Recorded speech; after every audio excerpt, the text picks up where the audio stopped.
10 taong sakripisyo ang dinurog ng isang walang awang pagtataksil. Habang lumuluha sa malamig na sahig si Maya, buong yabang siyang tinitigan ng lalaking pinag-alayan niya ng buhay. Hawak ang kamay ng ibang babae at nagbibitaw ng mga salitang kasing talim ng patalim.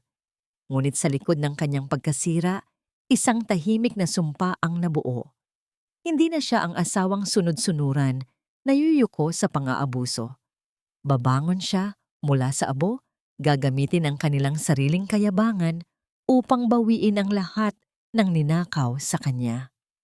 Paano magsisimula ang walang ingay na paghihiganti ng isang inang handang gawin ang lahat para sa kanyang anak? Huwag mo na muna akong hintayin. Kasama ko si Katrina ngayon. Nakakasawa na kasing umuwi sa bahay at amoy ng mantika sa buhok. Ni Maya, parang laging amoy kusina. Ang mga salitang iyon ay nagmula sa siwang ng nakaawang na pinto, binitawan sa isang tawag sa telepono na hindi sinasadyang marinig ng babaeng pinag-uusapan. Sa loob ng madilim na bahagi ng kanilang malaking silid tulugan, nakaupo sa malamig na sahig si Maya. Sa kanyang nanginginig na mga kamay ay hawak niya ang isang mamahaling puting sando ng kanyang asawa. Maingat at matiyagang tinatahi ang isang nakalas na butones. Sa ibabaw ng kanyang kandungan ay nakapatong ang isang maliit at gusot na papel. Isang ultrasound result na nagpapatunay na pagkatapos ng 7 taong paghihintay at pagluha sa wakas ay mayroong isang munting buhay na tumitibok sa kanyang sinapupunan. Ito sana ang pinakamaligayang balita na sasalubong kay Oscar sa kanyang pag-uwi. Isang sorpresang bubuos sana sa pinapangarap niyang pamilya. Bumaon ang matulis na karayom sa dulo ng daliri ni Maya. Isang patak ng malapot na dugo ang mabilis na kumalat at sumira sa kaputian ng damit ng kanyang asawa, ngunit hindi niya ininda ang hapdi ng sugat. Mas matindi ang sakit na tila pumupunit sa kanyang lalamunan pababa sa kanyang dibdib. Namamanhid ang kanyang buong katawan habang pilit niyang pinipigilan ang paghikbi na nag-aagawang kumawala sa kanyang mga labi. Ibinaon niya ang kanyang mukha sa kanyang mga palad, hinahayaang ang masaganang luha ang maghugas sa kanyang pagkawasak. Ang lalaking pinag-alayan niya ng kanyang buong kabataan, ang lalaking tinulungan niyang buuin ang negosyo mula sa wala gamit ang sariling pawis at resipe ng kanyang lola, ay itinuturing na lamang siyang isang nakakasawang katulong sa sarili nilang bahay. Bumukas ng maluwag ang pinto ng silid. Bumungad ang matalim na tingin ni Doña Carmen ang kanyang biyenan na kailanman ay hindi siya tinanggap ng buong puso. Tiningnan ng matanda si Maya mula ulo hanggang paa na tila isang nakakadiring nilalang na nakakalat sa sahig. Walang kaawa-awa sa mukha ng babaeng luhaan. Ano bang ginagawa mo dyan at nakasalampak ka sa sahig? Para kang namamalimos sa sarili mong bahay. Naku Maya, nakakalimutan mo na ba kung saan ka galing? Kung hindi dahil kay Oscar at sa pamilya namin, namumulot ka pa rin siguro ng barya sa gilid ng kalsada. Matuto kang tumanaw ng utang na loob. Huwag kang pabigat sa anak ko na siyang nagpapakain at nagbibigay ng karangyaan sa iyo. Mabilis na itinago ni Maya ang papel ng ultrasound sa ilalim ng mga nakatuping damit. Hindi pa ito ang oras para ipaalam ang tungkol sa bata, lalo na sa mga taong walang ibang ginawa kundi maliitin siya. Yumuko siya, nilunok ang lahat ng pait at pahihiya at humugot ng napakalalim na hininga upang patatagin ang kanyang sarili. Opo ma, pasensya na po, inaayos ko lang itong damit ni Oscar dahil natanggal ang butones. Umirap lamang ang matanda, tinalikuran siya at naglakad paalis, iniiwan ang mga panlalait na tulad ng lason na patuloy na umaalingaw-ngaw sa utak ni Maya. Sa gitna ng mabigat at nakakabinging katahimikan ng kwarto, umilaw ang screen ng kanyang cellphone na nakapatong sa gilid ng kama. Isang mensahe mula sa isang hindi kilalang numero ang lumitaw sa notification. Walang pangalan, tanging isang maikling utos lamang. Bukas ng gabi, room 402 Imperial Hotel. Alamin mo ang totoo. Titig na titig si Maya sa kumikinang na mensahe, ang kanyang puso ay nagsisimulang tumibok ng kakaibang kaba at tapang. Sa pagkakataong yon, narinig niya ang pamilyar na yabag ng mga sapatos mula sa hagdanan. Ang pagbukas ng pinto sa ibaba ay sinundan ng masigla at matamis na boses ng lalaking katatapos lamang dumurog sa kanyang kaluluwa. "Ho, nandito na ako. Miss na miss ko na ang misis ko. Asan ka?" Mabilis na pinunasan ni Maya ang mga natitirang luha sa kanyang pisngi. Inayos niya ang kanyang buhok at dahan-dahang tumayo, hindi na bilang isang mahinang babaeng umiiyak sa sahig, kundi bilang isang inang handang protektahan ang kanyang anak. Isinuot niya ang kanyang pinakamagandang pekeng ng ngiti. Naglakad palabas ng silid, handang salubungin ang demonyong nagkukubli sa anyo ng kanyang pinakamamahal na asawa. Sinalubong ni Maya ang kanyang asawa. Nang may banayad ng ngiti, pilit na ikinukubli ang naghihingalong kaluluwa sa likod ng kanyang maamong mukha. Sinalo niya ang yakap ni Oscar, isang yakap na dati ay nagbibigay sa kanya ng pakiramdam ng tahanan, ngunit ngayon ay kasing lamig ng yelo. Habang nakasubsob ang kanyang mukha sa dibdib ng asawa, isang matapang at matamis na halimuyak ng dayuhang bulaklak ang sumiksik sa kanyang ilong. Hindi ito ang amoy ng mga sangkap sa kusina na palaging inirereklamo nito, kundi isang mamahaling pabango ng ibang babae. Kasabay ng pagdaan ng matinding kirot sa kanyang dibdib, nakita ng kanyang mga mata ang isang mahabang hibla ng buhok na kulay ginto at may pagkukulot na nakakapit sa madilim na kwelyo ng suit ni Oscar. Nilunok ni Maya ang pait na umaakyat sa kanyang lalamunan. Dahan-dahan siyang kumalas sa yakap at inabot ang bitbit nitong folder upang magpakita ng pag-aasikaso. "Kumain ka na ba, Hon? Ipinagluto kita ng paborito mong sinigang mainit pa." Bumuntong hininga si Oscar, isang reaksyon ng pagkainip na hindi man lang niya sinubukang itago. Iniluluwag niya ang kanyang necktie at binigyan ng pagod na tingin ang kanyang asawa. "Wag na, busog na ako. Nag-business dinner kami ng mga kliyente. At saka pwede ba, Maya, wag mo na akong intindihin. Pagod na pagod ako sa pagpapatakbo ng negosyo natin. Puro ka na lang. Kasi bahay wala kang alam sa bigat ng stress ko sa labas. Matutulog na ako." Tinalikuran siya nito nang walang anumang halik o lambing. Iniiwan siyang nakatayo sa gitna ng sala habang dinadala ang bigat ng mga salitang sinadya upang iparamdam na wala siyang kwenta. Nang umakyat si Oscar upang maligo, naiwan kay Maya ang pagliligpit ng mga hinubad nitong damit. Habang kinukuha niya ang pantalon ng asawa upang ilagay sa lalagyan ng mga lalabhan, isang nakatuping kapirasong papel ang nahulog mula sa bulsa nito. Pinulot ito ni Maya. Isa itong resibo mula sa isang kilalang bilihan ng mga mamahaling alahas. Kumabog ng mabilis ang kanyang dibdib nang makita ang halaga ng isang kwintas na nagkakahalaga ng ₱250,000. Ngunit ang mas nagpatigil sa pag-ikot ng kanyang mundo ay ang pangalan ng tatanggap na nakasulat sa resibo. Hindi ito nakapangalan kay Katrina, ang babaeng narinig niya sa telepono, kundi sa isang nagngangalang Isabela. Isang panibagong pangalan, isang panibagong lihim na nagbabadya ng mas malalim na kasinungalingan. Kinabukasan ng gabi, binalot ni Maya ang kanyang sarili sa isang makapal na shawl bago tahimik na nagtungo sa Imperial Hotel, dala ang tapang na hinugot niya mula sa kanyang katanungan. Tumayo siya sa isang madilim na bahagi ng pasilyo, ilang hakbang ang layo mula sa pintuan ng room 402. Ang malamig na hangin mula sa aircon ay tila tumatagos sa kanyang mga buto habang naghihintay. Ilang sandali pa bumukas ang pinto. Lumabas si Oscar na may maaliwalas ng ngiti, kasunod ang isang bata balingkinitan at napakagandang babae na may kulay gintong buhok. Nakita ni Maya kung paano hapitin ng kanyang asawa ang baywang ng babae, kung paano ito dumampi ng isang malambing na halik sa noo nito habang nagbubulungan sila ng mga matatamis na salita. Gumuho ang huling haligi ng pag-asa sa puso ni Maya. Ang paningin niya ay nanlabo dahil sa nag-uunahang mga luha. Nakakuyom ang kanyang mga kamao, gustong-gusto ng kanyang mga paa na humakbang palapit na sumigaw na saktan ang 2 taong walang awang niyuyurakan ang kanyang dignidad. Ngunit sa pag-angat ng kanyang kamay, dumapo ito sa kanyang sinapupunan. Isang mainit na kaba ang gumapang sa kanyang palad. Ang kanyang anak. Ang musmos na buhay na umaasa sa kanyang proteksyon. Pinatay niya ang nag-aapoy na selos at puot.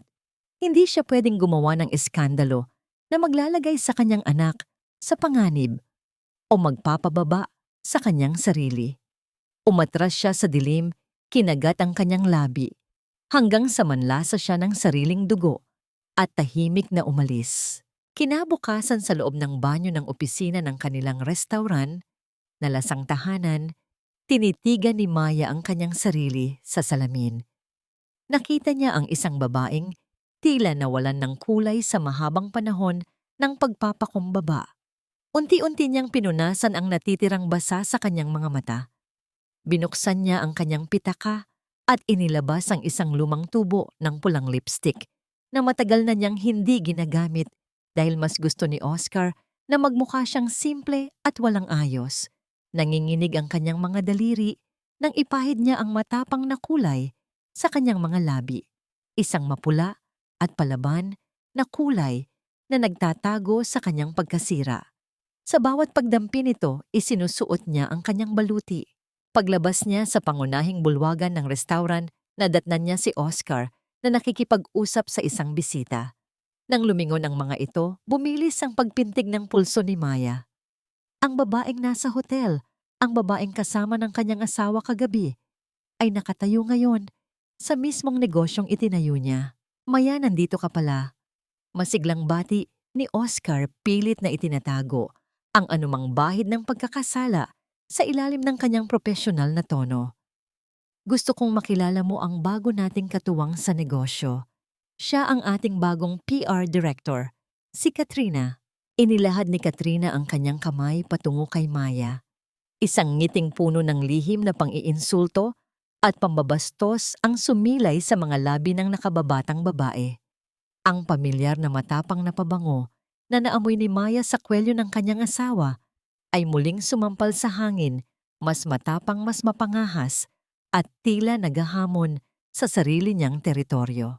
Ang malamig na kamay ni Katrina ay dumampi sa palad ni Maya, nag-iiwan ng isang pakiramdam na tila may makamandag na ahas na gumapang sa kanyang balat. Iyon ang simula ng isang gabi kung saan ang sariling hapagkainan ni Maya ay naging isang entablado ng pagpapanggap at tahimik na pananakit. Sa araw ng linggo na yon, sadyang inanyayahan ni Doña Carmen ang bagong PR director para sa isang pampamilyang salo-salo. Ang aling-aungaw ng mga kubyertos na tumatama sa porselanang plato ay nagbibigay ng isang pilit at nakakabinging ritmo sa gitna ng silid kainan. Nakaupo si Katrina sa mismong tabi ni Oscar habang si Maya ay nakapwesto sa dulo, tila isang estranghero na nakikituloy lamang sa sarili niyang tahanan. Puno ng paghanga ang mga mata ni Doña Carmen habang nakatingin sa bisita, isang tingin na kailanman ay hindi niya iginawad sa kanyang manugang. Nangibabaw ang matinis na boses ng matanda upang purihin ang mga nagawa ng nakababatang babae. Ayon sa kanya, si Katrina, ang perpektong imahe ng isang matagumpay na negosyante, edukada, galing sa mabuting pamilya, at may malawak na koneksyon. Sa isang iglap, bumaling ang matalim na paningin ni Doña Carmen kay Maya. Walang pag-aalinlangang binitawan ng matanda ang mga salitang sinadya upang tapakan ang pagkatao ng kanyang manugang na nagsasabing napakaswerte ni Maya dahil inahon siya ni Oscar mula sa pagiging isang hamak na tagapagluto lamang at kung hindi dahil sa utang na loob sa kanilang pamilya, marahil ay nabubulok pa rin ito sa hirap. Kinagat ni Maya ang loob ng kanyang pisngi hanggang sa manlasa niya ang kaunting dugo. Pilit niyang pinakalma ang panginginig ng kanyang mga tuhod. Sa ilalim ng mesa, isang matamis na ngiti ang isinukli ni Katrina sa matanda bago kinuha ang sandok upang pagsilbihan si Oscar. Kumuha ito ng malalaking hipon na may sarsa at inilagay sa plato ng lalaki. Namutla si Maya. Alam niyang may mild allergy ang kanyang asawa sa hipon, isang bagay na tanging ang isang tunay na asawa lamang ang lubos na nakakaalam. Sa udyok ng pag-aalala, automatikong umabot ang kamay ni Maya upang pigilan si Oscar sa pagkain kasabay ng malumanay na babala tungkol sa kanyang kalusugan. Ngunit imbes na magpasalamat, isang nanlilisik na tingin ang ipinukol ni Oscar sa kanya. Sa harap ng kanyang ina at ng kanyang kerida, pinagalitan niya si Maya. Binalaan niya itong huwag mangingialam at huwag mag-inarte dahil nakakahiya sa kanilang bisita na nagmalasakit pang magsilbi. Ibinalik ni Maya ang kanyang kamay sa kanyang kandungan. Ang paninikip ng kanyang dibdib ay halos pumigil sa kanyang paghinga. Mas pinili pa ng kanyang asawa na ilagay sa panganib ang sariling kalusugan kaysa mapahiya ang babaeng kinahuhumalingan nito. Dahil hindi na niya kayang tiisin ang nakakasulasok na hangin, sa hapagkainan tahimik na tumayo si Maya at naglakad patungo sa kusina, bit-bit ang isang baso ng tubig. Pagdating doon, sumandal siya sa malamig na pader, pilit na pinipigil ang mga luha na nag-aagawang bumagsak mula sa kanyang mga mata. Mula sa kanyang likuran, lumapit ang nag-iisang tao na tunay na nakakakita sa kanyang halaga. Si Tita Loida ang matandang tagapag-alaga at kusinera na tinuring na siyang parang tunay na anak. Nakita ng matanda ang pamumula ng mga mata ni Maya at ang panginginig ng mga balikat nito. Kinuha ni Tita Loida ang isang plato ng hipon na nasa gilid at walang pag-aalinlangang itinapon ito sa basurahan. Matapos iyon, ipinatong niya ang kanyang magaspang ngunit mainit na mga kamay sa balikat ni Maya at marahang hinaplos ang likod nito. Hayaan mo sila, anak. Ang mga taong walang pagpapahalaga sa ginto ay palaging masisilaw sa mga pekeng bato. Ang mga salitang iyon ay tila isang malambot na kumot na yumakap sa sugatang kaluluwa ni Maya. Ipinikit niya ang kanyang mga mata at ipinatong ang isang kamay sa kanyang tiyan, humuhugot ng lakas mula sa batang hindi pa man naisisilang ay nagbibigay na sa kanya ng dahilan upang lumaban. Nang medyo kumalma nagpa siya si Maya na bumalik sa silid kainan. Ngunit pagdating niya sa pasilyo, nahinto siya sa paghakbang. Mula sa isang madilim na sulok, nakita niya si Katrina na nakasandal sa dibdib ni Oscar.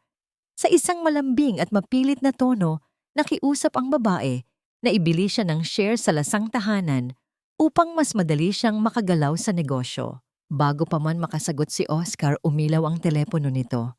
Lumayo ang lalaki ng ilang hakbang upang sagutin ang tawag mula sa bangko. Mula sa pinagtataguan ni Maya, malinaw niyang narinig ang pag-uusap ni Oscar tungkol sa mga dokumento ng pagsasangla at paggamit ng mga titulo ng lupa bilang collateral nang hindi ipinapaalam sa misis niya. Isang malamig na kilabot ang gumapang sa gulugod ni Maya. Hindi lamang ang kanyang puso ang tinatangkang agawin ng mga taong ito, kundi pati na rin ang nag-iisang pamana ng kanyang lola na pinaghirapan niyang itayo. Nang makabalik si Maya sa hapagkainan, naghihintay sa kanya ang isang mas matinding pagsubok. Humigop ng tubig si Doña Carmen at tiningnan siya ng direkta. Inilabas ng matanda ang isang makapal na brown envelope mula sa kanyang bag at inilapag ito sa ibabaw ng mesa. Mula rito ay hinugot niya ang isang legal na dokumento at itinulak ito patungo sa gawin ni Maya. Isa itong special power of attorney. Sa isang walang emosyong boses, iniutos ni Doña Carmen na pirmahan iyon ni Maya upang ilipat ang buong pamamahala at karapatan ng restaurant kay Oscar. Katwiran ng matanda, wala namang alam si Maya sa pagpapalago ng negosyo at mas makabubuti kung sa bahay na lamang siya mag-focus upang hindi maging sagabal sa mga malalaking plano ni na Oscar at Katrina. Tinitigan ni Maya ang puting papel sa ibabaw ng mesa. Ang lamig ng dokumentong yun ay tila unti-unting hinihigop ang natitirang init sa silid naghihintay na agawin ang huling piraso ng kanyang pagkatao. Tinitigan ni Maya ang malamig na dokumentong nakalatag sa ibabaw ng hapagkainan. Pakiramdam niya ay unti-unting hinihigop nito ang hangin sa kanyang mga baga. Ang bawat letra sa kapirasong papel ay tila mga posas na naghihintay na ikabit sa kanyang mga kamay upang tuluyan siyang alisan ng karapatan sa sarili niyang pinaghirapan. Naramdaman niya ang matatalim na titig ng kanyang biyenan at ang mapang-insultong ngiti ng kirida ng kanyang asawa. Sa ilalim ng mesa dahan-dahang ipinatong ni Maya ang kanyang nanginginig na palad sa kanyang sinapupunan. Kailangan niyang mag-isip ng mabilis, kailangan niyang protektahan ang kinabukasan ng batang dinadala niya. Ipinikit niya ng mariin ang kanyang mga mata at umarte na tila inaatake ng matinding pagkahilo.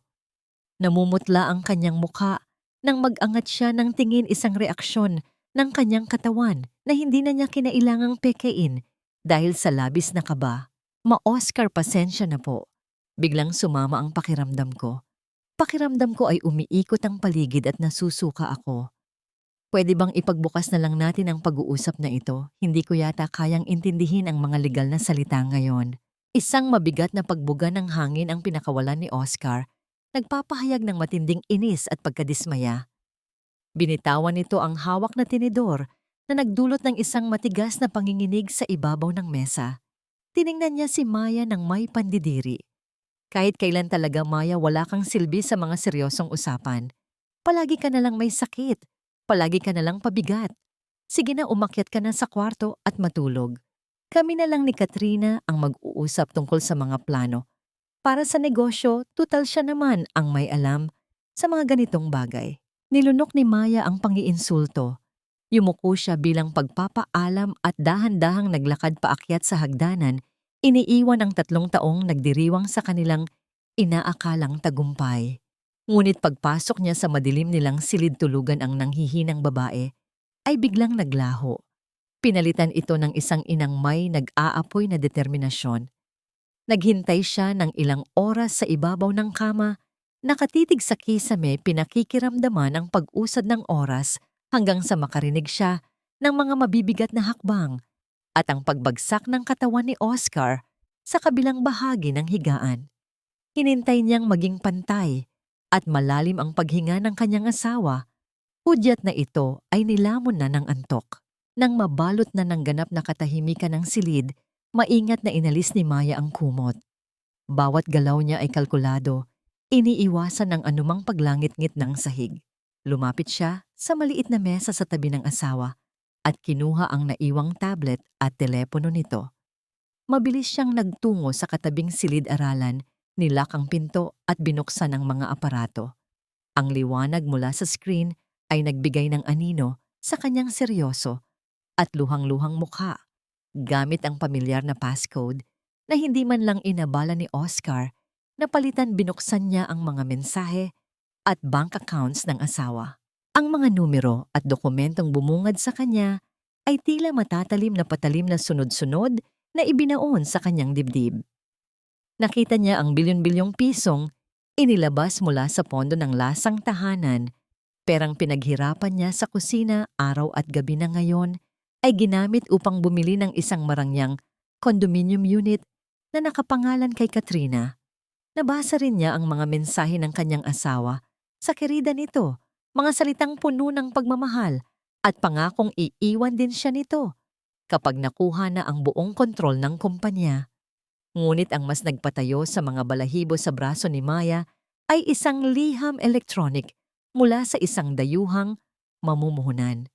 Ang pamagat nito ay tungkol sa nakatakdang pagbebenta ng lupang kinatitirikan ng pinakaunang sangay ng kanilang restaurant.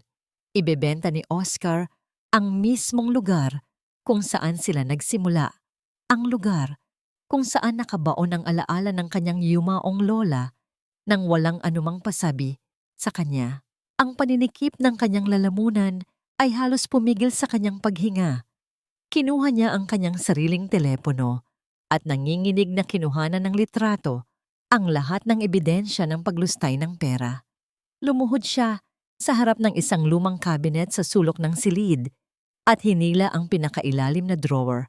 Kinuha niya ang isang inukit na kahon ng kahoy at inilabas ang isang maliit na memory drive upang ilipat ang lahat ng nakalap na impormasyon.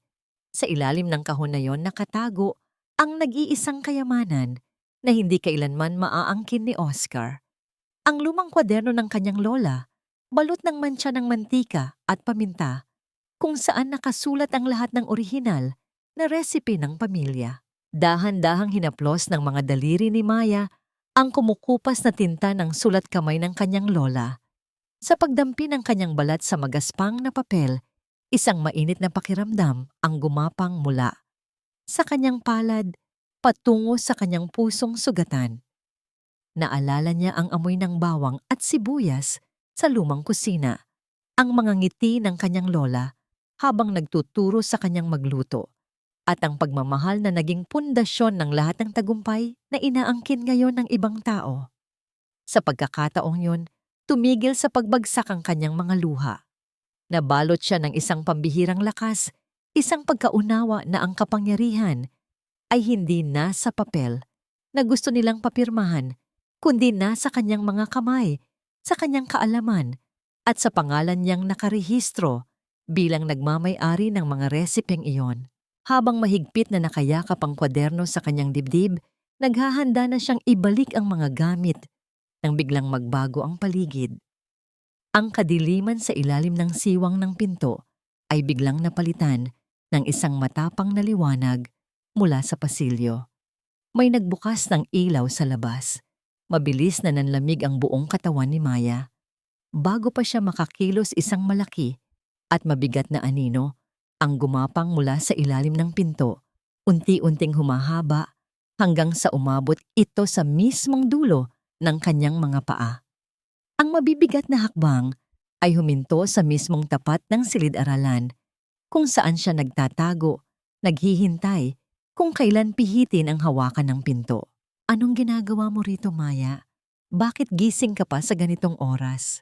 Ang boses ni Oscar ay kasing lamig ng hanging nagmumula sa labas, puno ng hinala, na tila isang hukom na naghahanap ng pagkakasala.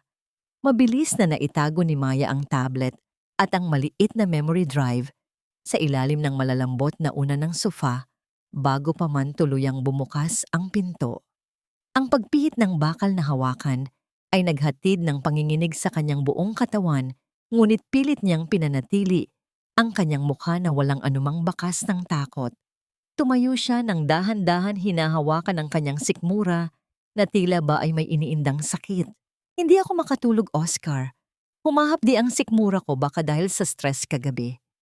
Naghahanap lang ako ng gamot dito sa drawer, pero mukhang wala akong makita.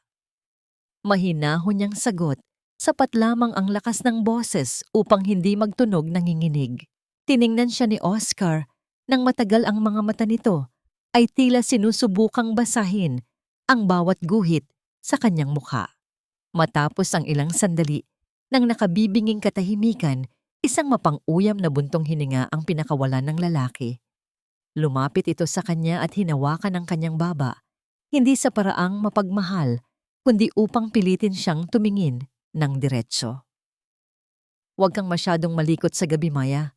Ang kailangan mo lang gawin ay sumunod at manatili sa pwesto mo. Huwag mo nang bigyan ng trabaho ang utak mo na hindi naman kaya ang mga seryosong bagay. Nang makaalis si Oscar, hindi na nag-aksaya ng panahon si Maya. Sa pagsikat ng araw, habang ang lahat ay abala sa kanya-kanyang gawain, palihim siyang nagtungo sa isang lumang gusali sa gitna ng lungsod. Doon ay naghihintay si Attorney Reyes, ang matandang abogado, na naging saksi sa lahat ng paghihirap ng kanyang lola.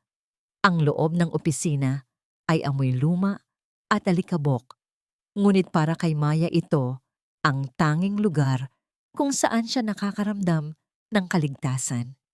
Inilahad niya ang lahat ng nakalap na impormasyon tungkol sa paglustay ng pera at ang planong pagbebenta ng lupain ng pamilya. Attorney Reyes, ito na po ang lahat. Niloloko ako ni Oscar. Gusto niyang ubusin ang lahat ng pinaghirapan namin para sa ibang babae. Ang boses ni Maya ay nabasag, ang bawat salita ay may dalang bigat ng 7 taong pananahimik. Inayos ng abogado ang kanyang salamin at tiningnan ang mga dokumento. Pagkuha ay tumingin siya kay Maya nang may halong lungkot at paghanga. Maya Hija, hindi lang ito tungkol sa pera. Ang orihinal na resipe ng lasang tahanan ay nakarehistro sa ilalim ng pangalan mo bilang intelektual na pag-aari. Kung susubukan niyang ibenta ang negosyo nang wala ang pahintulot mo, siya ay lalabag sa batas. Hawak mo ang susi ng kanyang pagkawasak, kailangan mo lang ng tamang oras upang gamitin ito. Pag-uwi sa bahay, nadatnan ni Maya si Tita Loida sa kusina. Ang matanda ay tila kanina pa naghihintay sa kanya. Nang makita ang pamumutla ni Maya, kinuha nito ang kanyang mga kamay at doon ay napansin ang maliit na papel na bahagyang lumabas mula sa bulsa ng kanyang suot na cardigan. Ang ultrasound result. Nanlaki ang mga mata ni Tita Loida at biglang napuno ng mga luha ng kagalakan.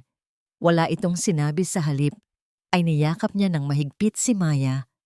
Sa loob ng maliit at mainit na kusina, tila panandali ang huminto ang kalupitan ng mundo.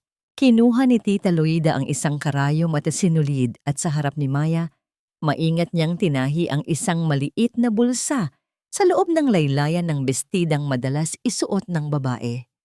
Dito mo ilalagay ang memory drive na yan, anak. Walang makakaalam. Kahit anong mangyari, hinding-hindi ka nila mapapabagsak dahil hindi mo lang dala ang yaman ng lola mo, dala mo rin ang kinabukasan ng pamilyang ito. Ngunit ang panandaliang kapayapaan ay muling nawasak nang tuluyan siyang makabalik sa loob ng pangunahing bahay. Ang kanyang mga paa ay naging tila semento sa pagkabigla nang makita ang sariling mga kagamitan, ang kanyang mga damit, ang kanyang mga libro, at maging ang mga personal na gamit na bigay pa ng kanyang mga magulang ay nakakalat sa malamig na sahig ng pasilyo. Ang mga ito ay tila mga basura na itinapon ng walang pakundangan.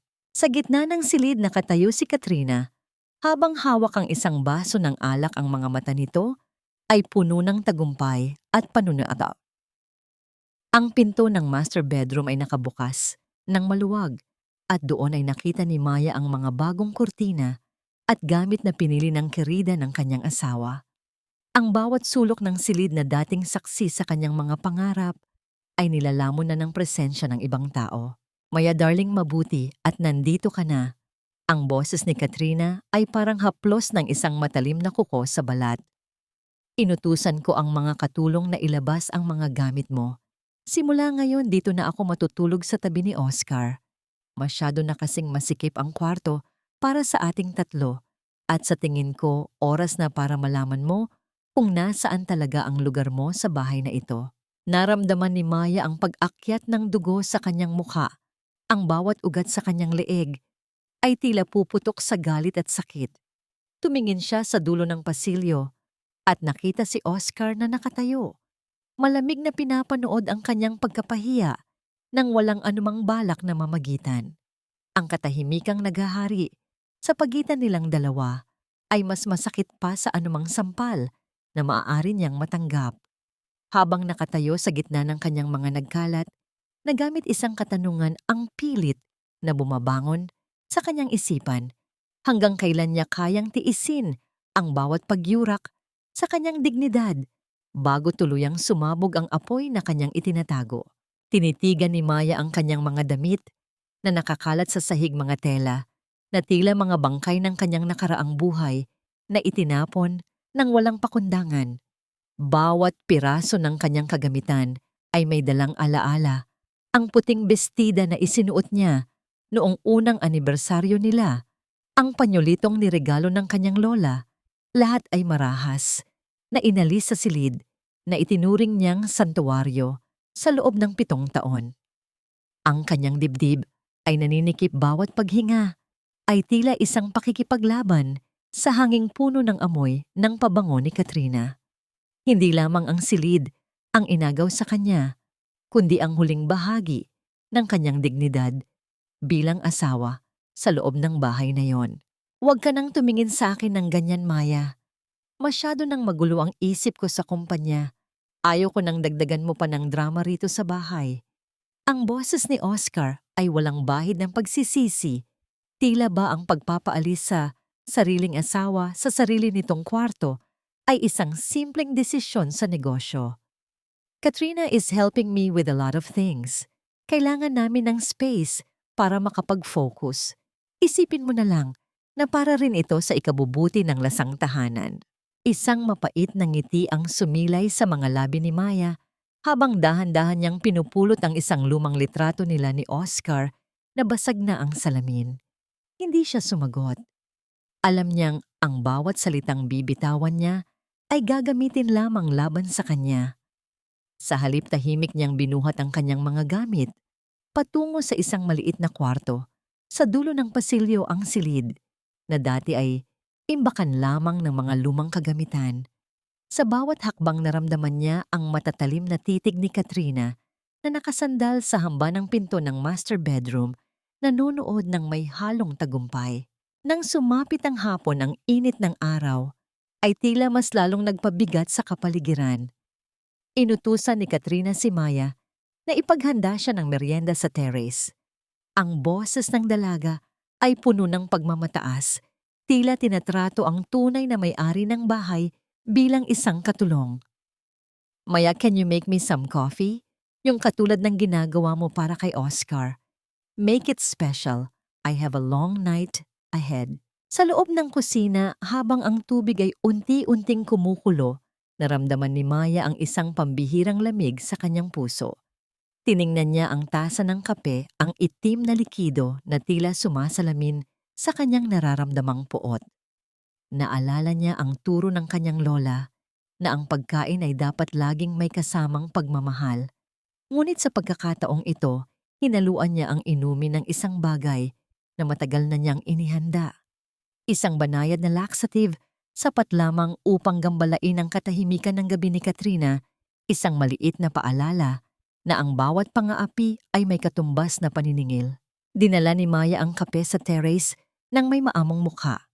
Nakita niya si Katrina na masayang kausap si Oscar sa telepono, naglalambing at nagpaplano ng kanilang susunod na bakasyon gamit ang perang alam ni Mayang ninakaw mula sa pondo ng restaurant. Inilapag niya ang tasa sa mesa ng walang ingay. Ito na ang kape mo, Katrina. Sana ay magustuhan mo ang timpla ko. Thanks, darling. You're so submissive, no wonder Oscar kept you this long. Pang-iinsulto ni Katrina bago uminom ng malaki sa kape. Hindi napansin ng dalaga ang bahagyang panginginig ng mga daliri ni Maya na nakakuyom sa ilalim ng kanyang apron. Nang muling bumalik si Maya sa kanyang maliit na silid, naupo siya sa gilid ng isang lumang kama na may manipis na kutsyon. Ang silid ay madilim, ang tanging liwanag ay nagmumula sa siwang ng pinto. Ipinatong niya ang kanyang kamay sa kanyang tiyan at naramdaman ang munting pintig ng buhay sa loob nito. Doon sa gitna ng alikabok at kalungkutan, isang bagong uri ng kapayapaan ang bumalot sa kanya. Alam niyang ang pagsisimula ng kanyang paghihiganti ay hindi kailangang maging maingay. Ito ay parang isang laso na dahan-dahang kumakalat, isang plano na binuo sa bawat patak ng kanyang luha. Habang lumalalim ang gabi, ang katahimikan ng bahay ay nabasag ng mabibigat at mabilis na hakbang patungo sa banyo mula sa kabilang silid. Kasunod ang mga reklamo ni Katrina tungkol sa pananakit ng kanyang tiyan. Napangiti si Maya sa dilim, isang nangiting puno ng pait at determinasyon.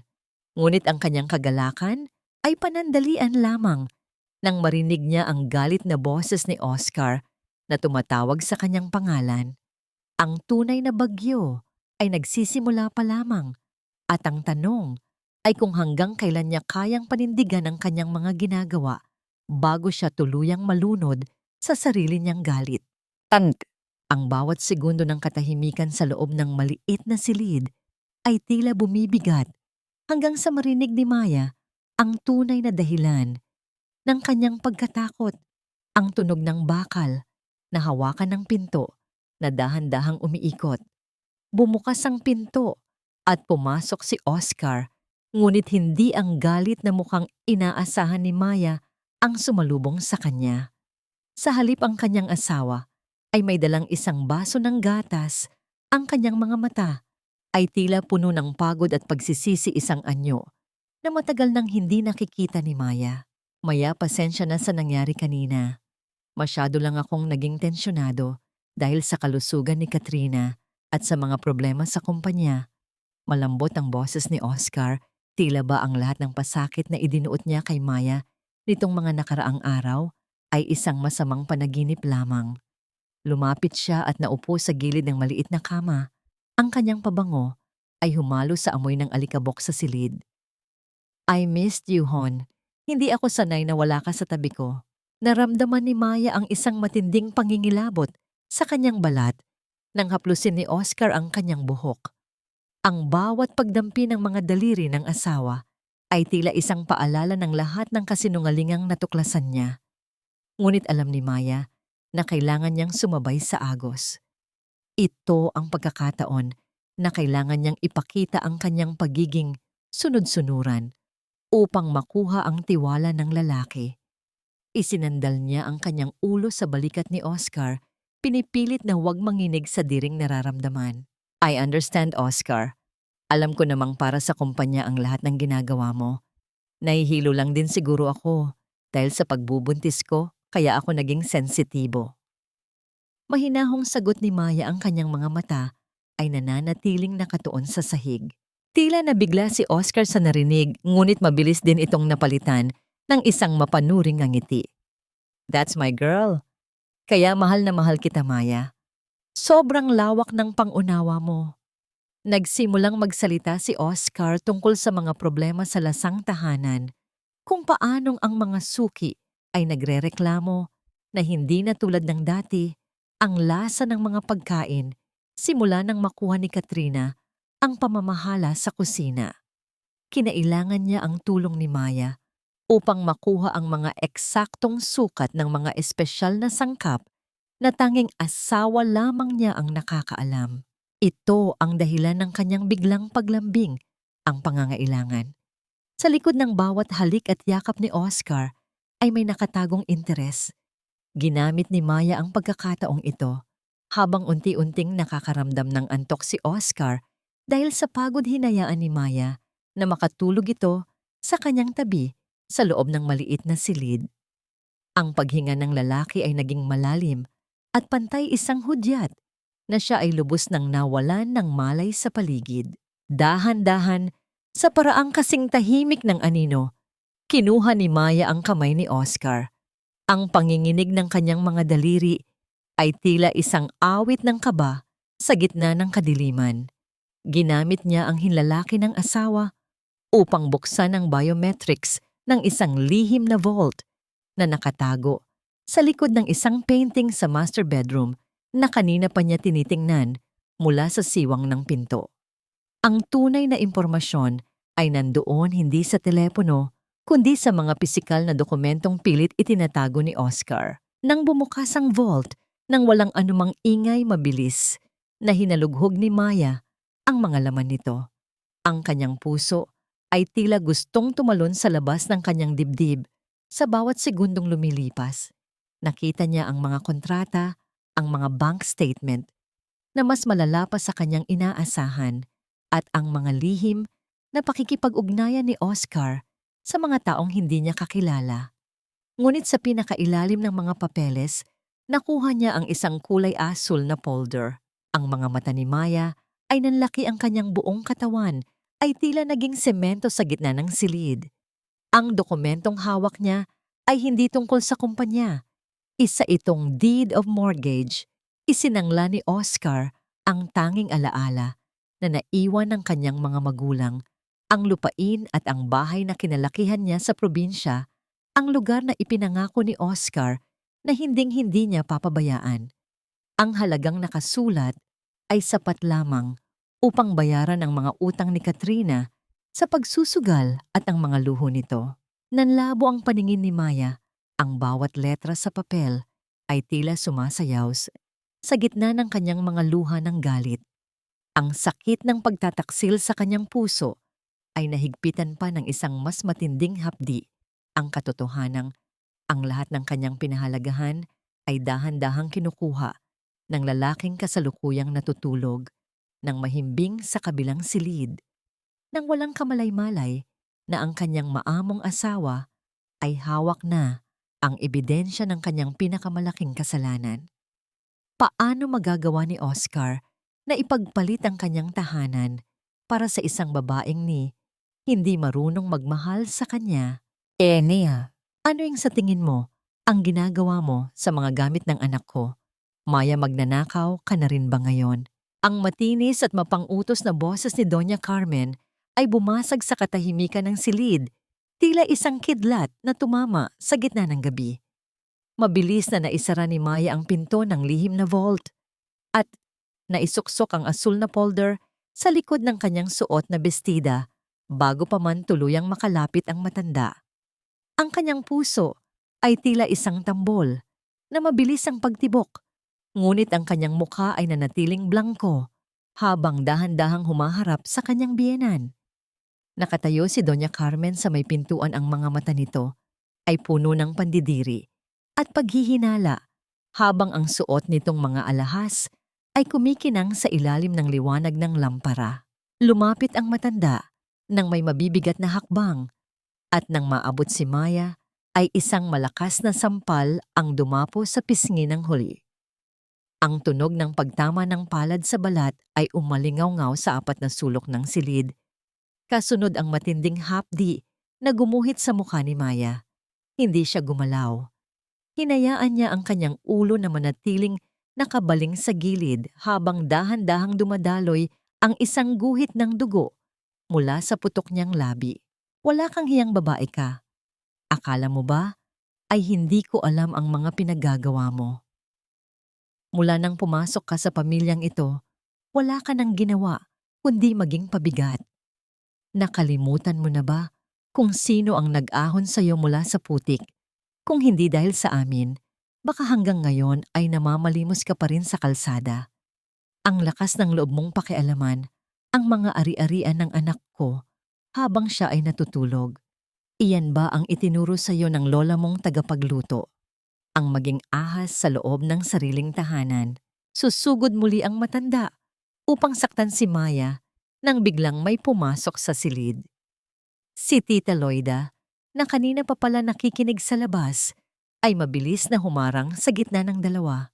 Niyakap niya si Maya at sinalo. Ang sana ay susunod na dagok ni Doña Carmen. Ang mga mata ng matandang katulong ay puno ng luha, ngunit may determinasyon na protektahan ang kanyang alaga. Tama na po, Doña Carmen. Parang awa niyo na po. Huwag niyo siyang saktan. Ang pakiusap ni Tita Loida, ang kanyang boses, ay nanginginig sa takot para kay Maya. Umalis ka riyan, Loida. Huwag mong kampihan ang walang utang na loob na ito. Dapat lang na maturuan siya ng leksyon, singhal ng matanda, habang itinutulak palayo si Tita Loida. Sa sandaling iyon, naramdaman ni Maya ang bigat ng polder na nakasuksok sa kanyang likuran. Alam niyang kung magpapatuloy ang gulo, malalaman ni Doña Carmen ang tungkol sa deed of mortgage. Kailangan niyang isakripisyo ang kanyang huling natitirang dangal upang maligtas ang kanyang plano. Sa harap ni Doña Carmen at ni Tita Loida, dahan-dahang lumuhod si Maya sa sahig. Ang kanyang mga tuhod ay tumama sa malamig na tiles ng walang anumang ingay at ang kanyang mga palad ay nakalapat sa sahig. Habang nakayuko, "Patawad po, Ma." "Patawad po. Wala po akong intensyong masama. Gusto ko lang pong tingnan kung maayos ang mga gamit ni Oscar dahil alam kong pagod siya sa trabaho. Nagkamali po ako. Patawarin niyo po ako." Ang boses ni Maya ay gumaralgal, tila isang taong tuluyan ng sumuko sa tadhana.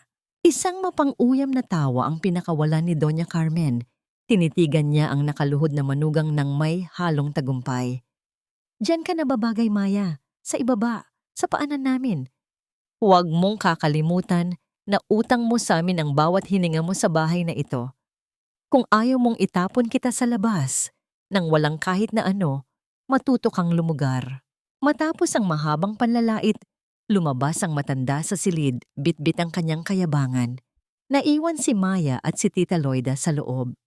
Mabilis na lumapit ang matanda kay Maya upang tulungan itong tumayo, habang ang mga kamay nito ay nanginginig sa pagpunas ng dugo sa labi ng alaga.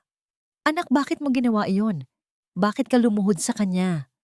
Bulong ni Tita Loida sa gitna ng paghikbi. Tumingin si Maya kay Tita Loida. Ang kanyang mga mata na kanina ay tila punong-puno ng takot ay biglang nagbago. Wala nang luha roon, kundi isang malamig at madilim na apoy na tila handang manunog ng lahat ng madadaanan. Hinawakan niya ang kamay ni Tita Loida at marahan itong pinisil. "Kailangang mangyari ito, tita. Hayaan nating isipin nilang talunan ako. Hayaan nating isipin nilang nakuha na nila ang lahat sa akin." Bulong ni Maya, ang kanyang boses ay kasing talim ng isang nakatagong patalim. Inilabas niya ang asul na folder mula sa likuran at mahigpit itong hinawakan. "Dahil sa bawat sampal na tinanggap ko ngayon, isang bahagi ng kanilang imperyo ang guguho. Handa na akong mamatay para sa kanila, pero hindi ako papayag na mamatay ang alaala ng mga magulang ko nang dahil sa kanilang kasakiman." Tumayo si Maya mula sa pagkakaluhod, pinunasan ang huling bahid ng dugo sa kanyang bibig at tumingin sa labas ng bintana, kung saan ang dilim ng gabi ay dahan-dahang nilalamon ng madaling araw. Ngunit sa kanyang isipan, isang katanungan ang patuloy na bumabagabag: hanggang kailan niya kayang panatilihin ang kanyang katinuan sa gitna ng mundong puno ng mga ahas bago siya mismo ay maging isa sa kanila. Ang hangin sa loob ng opisina ni Oscar ay tila naging kasing bigat ng tingga. Bawat hininga ni Maya ay may halong pait at kaba. Ang nalalapit na ika-10 anibersaryo ng lasang tahanan ay hindi lamang isang pagdiriwang para sa kanyang asawa at sa pamilya nito, kundi isang huling pagkakataon upang tuluyan siyang burahin sa kasaysayan ng kumpanyang siya mismo ang nagluwal. Nakaupo si Oscar sa likod ng kanyang malaking desk habang si Katrina ay nakatayo sa kanyang tabi. Ang mga kamay nito ay nakapatong sa balikat ng lalaki sa paraang tila ito na ang tunay na reyna ng silid. Inilapag ni Oscar ang isang makapal na dokumento sa tapat ni Maya. Ang bawat pahina nito ay tila isang hatol ng kamatayan para sa kanyang dangal. "Maya, kailangan nating tapusin ito ngayon. Ang dayuhang mamumuhunan ay naghihintay na. Kapag napirmahan mo na ang paglilipat ng lahat ng intelektual na pag-aari at ang brand ng lasang tahanan sa akin, masisiguro natin ang kinabukasan ng kumpanya. Isipin mo ang yaman na makukuha natin. Isipin mo ang magiging buhay ng magiging anak natin." Naramdaman ni Maya ang isang matinding panginginig sa kanyang mga daliri. Tiningnan niya si Katrina na may suot na mapang-uyam na ngiti. Tila ba binibilang na nito ang bawat sentimong kukunin mula sa kanya. Ang gaslighting ni Oscar ay hindi na tumatalab sa kanyang puso, ngunit pinanatili ni Maya ang anyo ng isang babaeng naguguluhan at natatakot. Dahan-dahan niyang kinuha ang dokumento. Ang kanyang mga mata ay naglalakbay sa bawat maliit na titik na nakasulat doon. Hindi alam ni Oscar na ang dokumentong hawak ni Maya ay hindi ang orihinal na bersyong ginawa ng kanyang mga abogado. Sa tulong ni Attorney Reyes, nagawa ni Maya na palitan ang mga pahina sa gitna ng gabi. Ang bagong dokumento ay naglalaman ng isang self-destruct clause, isang lihim na kondisyon na nagsasabing sa oras na ang tumatanggap ng karapatan ay mapatunayang may ginawang krimen, bauhan o anumang immoral na gawain laban sa nagbigay ang lahat ng karapatan, ay automatikong babalik kay Maya nang walang anumang pasubali. Ito ang kanyang huling baraha, ang bitag na siya mismo ang naglagay sa gitna ng kakahuyan. "Pirmahan mo na, Maya. Don't be so dramatic. You're just a housewife anyway, hindi mo naman kayang patakbuhin ang ganito kalaking negosyo." Sabat ni Katrina, ang boses nito ay puno ng pagkainip. Tumingin si Maya kay Oscar, ang kanyang mga mata ay tila nagmamakaawa, isang huling pagsubok sa konsensya ng lalaking pinangakuan siyang mamahalin habang buhay. Oscar, sigurado ka ba rito? Kapag napirmahan ko ito, wala na akong matitira. Lahat ng alaala ni Lola, lahat ng pagod ko sa kusina, ibibigay ko na sa'yo. Huminga ng malalim si Oscar, ngunit walang bahid ng awa sa kanyang mga mata. Para ito sa atin, Maya. Tiwala lang. Gagawin ko ang lahat para maging matagumpay tayo. Sa bawat salita ni Oscar, naramdaman ni Maya ang huling hibla ng kanyang pag-ibig na tuluyang naputol. Kinuha niya ang mamahaling pluma ni Oscar.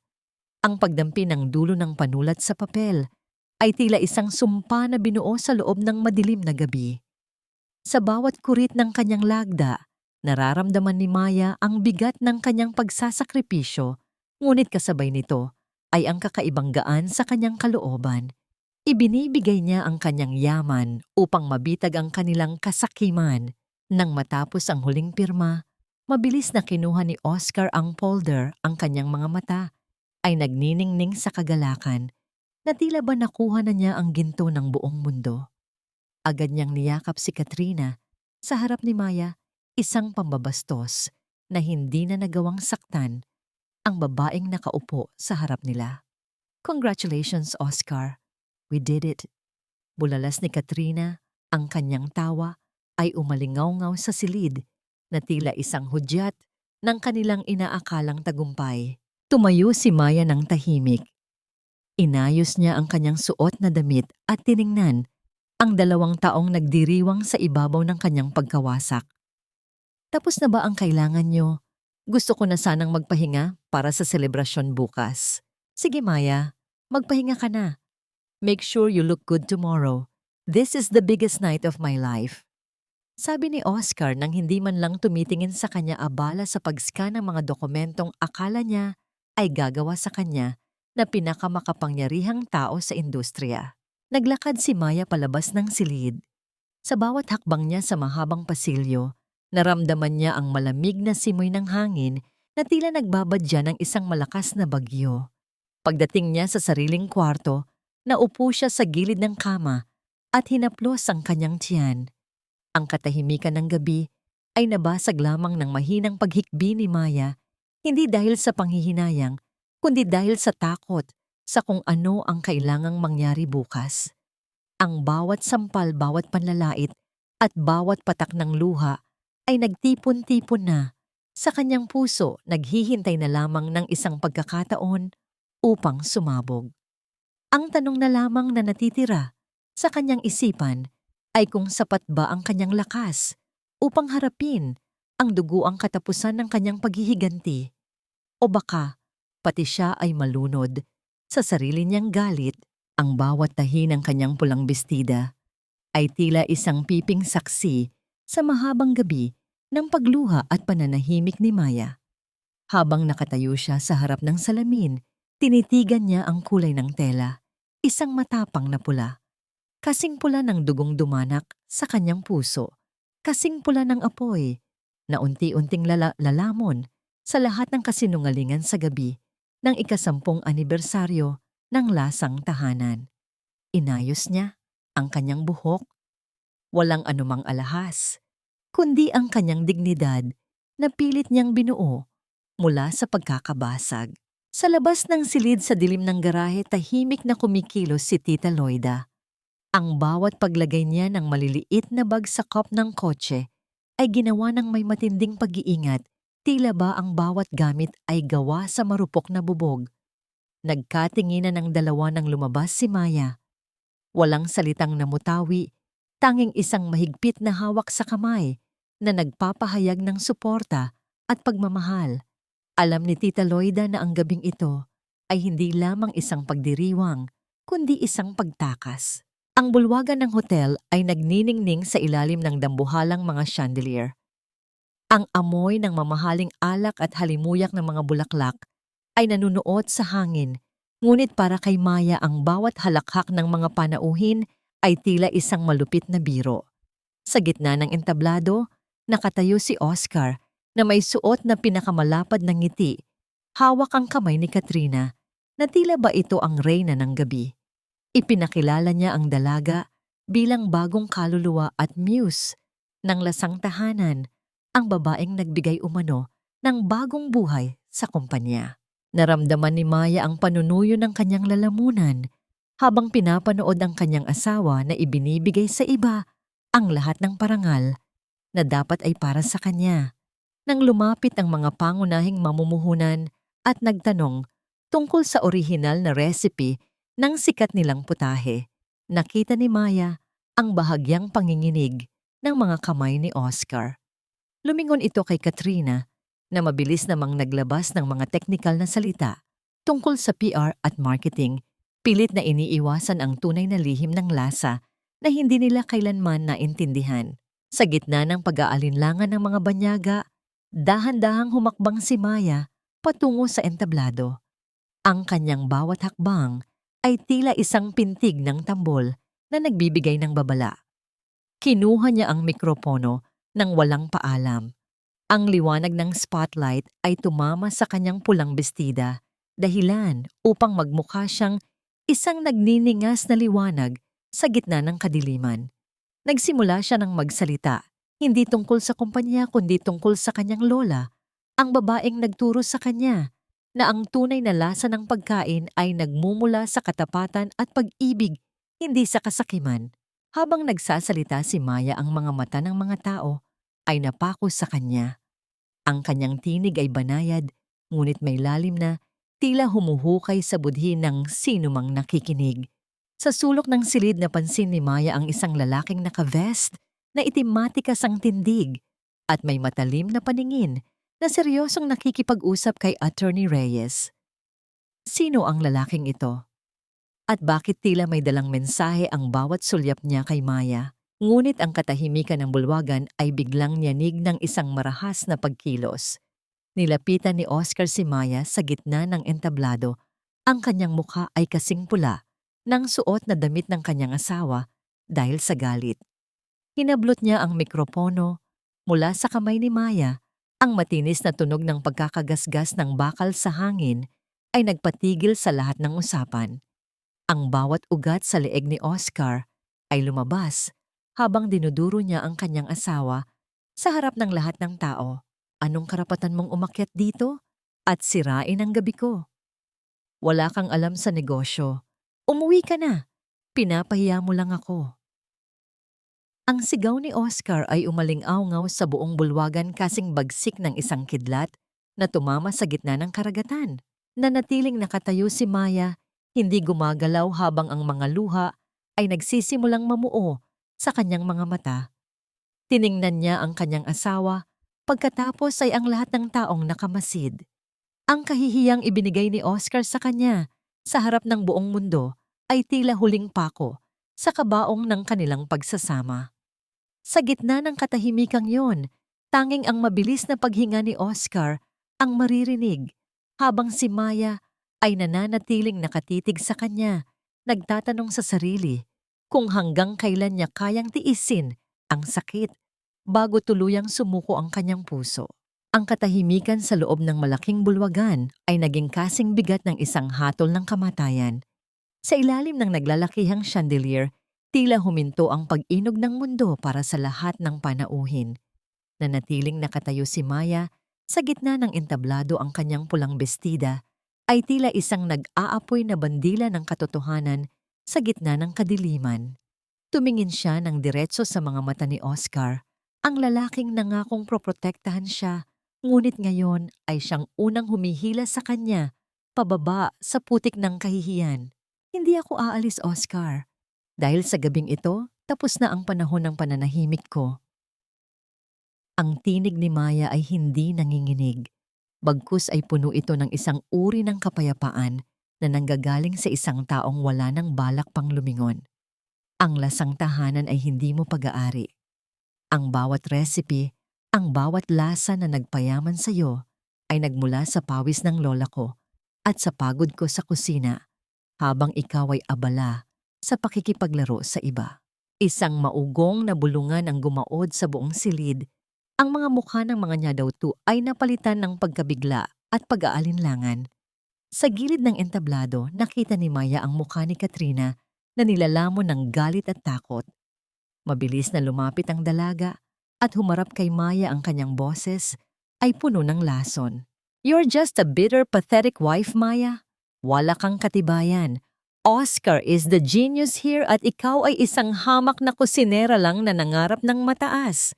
Singhal ni Katrina, sabay tulak sa balikat ni Maya na naging dahilan ng bahagyang pagkawala ng balanse ng huli. Ang alak at ang matinding kahihiyan ay tuluyan ng lumamon sa katinuan ni Oscar. Sa harap ng lahat ng kanyang mga kasosyo sa negosyo, sa harap ng mga kamera na patuloy ang pag-ilaw ng flash, mabilis na binuhat ni Oscar ang kanyang kamay. Ang tunog ng palad na tumama ng buong lakas sa pisngi ni Maya ay umaling-awngaw sa buong bulwagan, kasing sakit ng isang latigo na humiwa sa balat. Ang lakas ng impact ay naging dahilan upang mapaling ang ulo ni Maya at marahas na tumama ang kanyang mga tuhod sa matigas na sahig ng entablado. Isang kolektibong singhap ng pagkabigla ang nagmula sa mga manonood. Sa isang sandali ang dambuhalang hotel ay nabalot ng isang nakakangilong katahimikan. Nakasubsob si Maya sa sahig, ang kanyang kaliwang palad ay nakasapo sa kanyang namumulang pisngi habang ang kanang kamay ay automatikong yumakap sa kanyang sinapupunan. Naramdaman niya ang matinding pintig sa kanyang dibdib. Ang bawat hininga ay tila isang pakikipagbuno sa hangin. Wala kang kwenta. Binigyan kita ng lahat, pero sinira mo ang pinakamahalagang gabi ko. Ang boses ni Oscar ay gumaralgal sa galit, ang kanyang mga mata ay nanlilisik habang dinuduro ang asawang nakahandusay sa kanyang paanan. Dahan-dahang nag-angat ng tingin si Maya. Isang guhit ng matingkad na dugo ang dahan-dahang dumaloy mula sa gilid ng kanyang labi, pumapatak sa kanyang maputing leeg at humahalo sa kapulaan ng kanyang bestida. Ngunit sa likod ng sakit at dumi ang kanyang mga mata ay nagniningning ng isang uri ng tagumpay na hindi kailanman maiintindihan ni Oscar. Sa pagkakataong yon, ang lahat ng takot ni Maya ay tuluyan ng naglaho. Buntis ako, Oscar. Ang bulong ni Maya ay tila isang malakas na pasabog sa gitna ng katahimikan. 7 taon nating hinintay ito. At sa gabing ito, hindi mo lang ako sinaktan. Pinatay mo rin ang huling pagkakataon na maging isang ama ka sa anak ko. Kasabay ng kanyang mga salita, naramdaman ni Maya ang isang mainit at malapot na likido na nagsisimulang dumaloy sa kanyang mga hita, dahan-dahang binabasa ang tela ng kanyang bestida. Ang kapulaan ng damit ay tila nagiging mas madilim, mas malalim. Ang paningin ni Maya ay nagsimulang lumabo, ang mga chandelier sa itaas ay tila naging mga maliliit na tuldok ng liwanag na unti-unting namamatay. Maya! Ang nag-aalalang sigaw ni Tita Loida ay narinig mula sa malayo, ngunit tila nanggagaling ito sa ilalim ng tubig.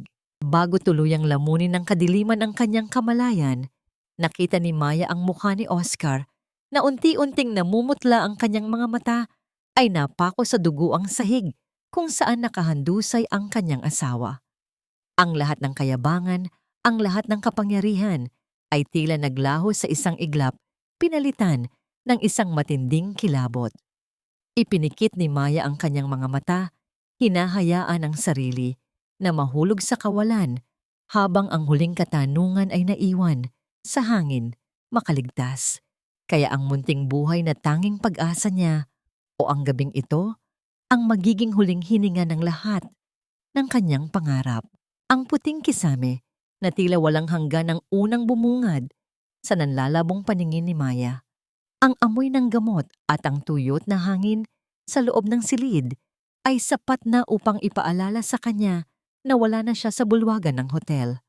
Sa kanyang tagiliran, nakita niya ang isang maliit na makina kung saan ang isang luntiang guhit ay dahan-dahang gumagalaw sa screen, nagbibigay ng isang regular na ritmo na tila musika sa kanyang pandinig. Iyon ang tibok ng puso ng kanyang anak. Doktor, ang anak ko. Kumusta ang anak ko? Ang boses ni Maya ay halos isang bulong lamang. Tuyot ang kanyang lalamunan at nanginginig ang kanyang mga labi sa takot. Isang matandang doktor ang lumapit sa kanya at hinawakan ang kanyang kamay ng may pag-unawa. Huwag kang mag-alala, Maya. Isang himala na kumapit ang bata sa kabila ng matinding stress at pagdurugo na naranasan mo. Kailangan mo ng ganap na pahinga at iwasan ang anumang emosyong makakasama sa inyo. Ligtas ang sanggol, ngunit kailangan nating maging maingat sa mga susunod na araw. Isang masaganang luha ng pasasalamat ang dumaloy mula sa mga mata ni Maya. Binabasa ang kanyang maputlang pisngi. Niyakap niya ang kanyang sarili na darama ang munting buhay na patuloy na lumalaban kasama niya. Ngunit ang sandali ng kapayapaan ay agad na nabasag ng bumukas ng marahas ang pinto ng kanyang silid. Pumasok si Oscar, ang kanyang mukha ay hindi bakas ang pag-aalala para sa asawa o sa anak, kundi isang matinding galit at pagkapahiya. Maya, ano bang pumasok sa isip mo? Alam mo ba ang laki ng pinsalang ginawa mo sa imahe ng kumpanya? Ang stocks ng lasang tahanan ay bumagsak sa pinakamababang level simula kaninang umaga. Ang sigaw ni Oscar ay umalingaw-ngaw sa puting silid, walang pakundangan sa kalagayan ng asawa. Kailangan mong maglabas ng public statement.